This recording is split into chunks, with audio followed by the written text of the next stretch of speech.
Hey, welcome back to the channel. Thanks for joining.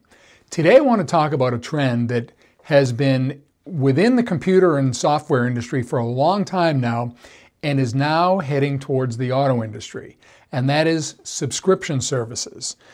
As you may recall, if you've had computers for a long time, when you first bought a computer and then you wanted to buy software, such as Microsoft Office or Adobe Photoshop, you would buy the software and then you would use it. And every so often, every couple of years, there'd be an upgrade and you had to buy the new software package. But especially as Microsoft Office started maturing, there wasn't too much difference between the next version of Microsoft Office, such as Microsoft Word, Microsoft PowerPoint, Excel, and so forth. So they saw a drop-off in revenue for their software sales.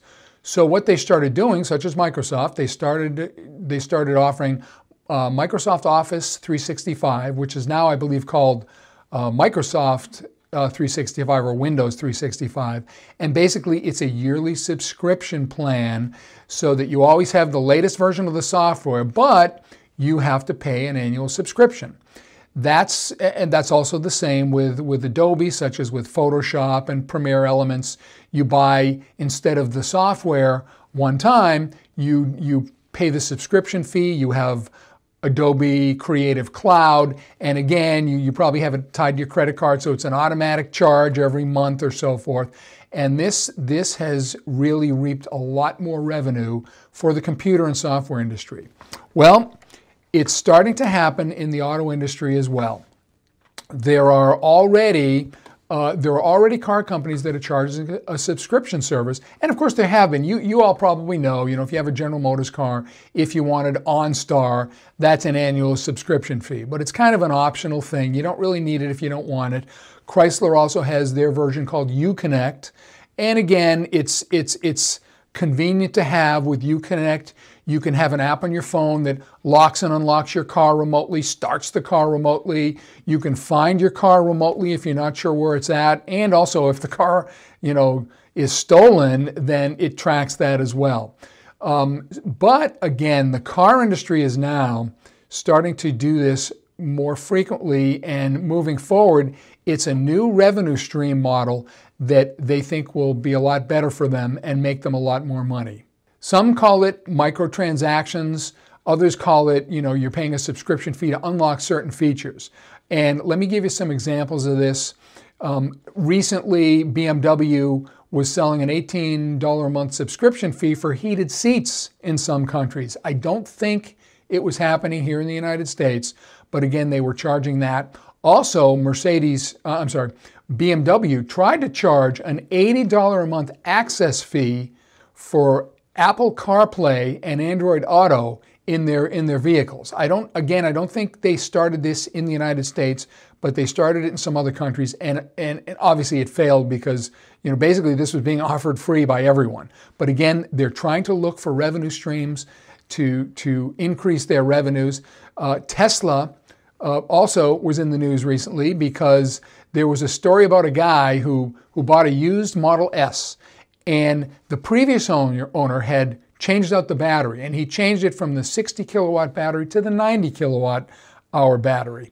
But what happened is when the second owner bought the vehicle, he brought it for some servicing, and they put a lock on the battery because supposedly the car was originally purchased with a 60 kilowatt battery.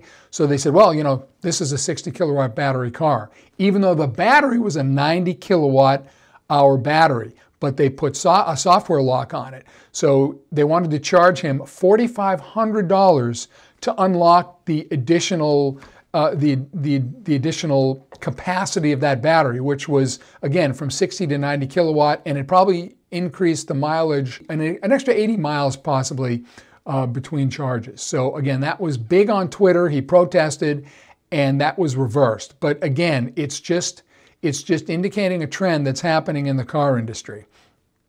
By 2030, General Motors hopes to make $25 billion on subscription fees. So that rivals almost, Netflix and Spotify with annual subscription fees. Other car companies see that there's big opportunity to make money here. So again, this is something that they're really going to be looking at doing. I want to bring another couple of examples that have been in the news lately. The new Mercedes EQS SUV, which is an all-electric Mercedes, which costs between $105,000 and $130,000, by the way, depending on the options. It has a bunch of subscriptions that you can purchase. One of them is just to have over-the-air downloads and upgrades. There's going to be a monthly subscription fee for that. There's another thing. It's trailer maneuvering assist. It makes it easier if you're pulling a trailer and parking and backing it up and so forth. That's another annual subscription fee that you can pay. It's a capacity that already exists in the car, but again, Mercedes wants to charge you a monthly fee to open up and unlock this additional capacity. They also have what's called augmented reality navigation, and they want to charge a monthly fee for that. And here's another thing with the EQS that seems ridiculous. It has some rear wheel steering, so that, for example, your steering radius is a lot smaller, a lot easier to turn the car around because the rear wheels move. Well, the rear wheels move 4.5 degrees from the factory stock.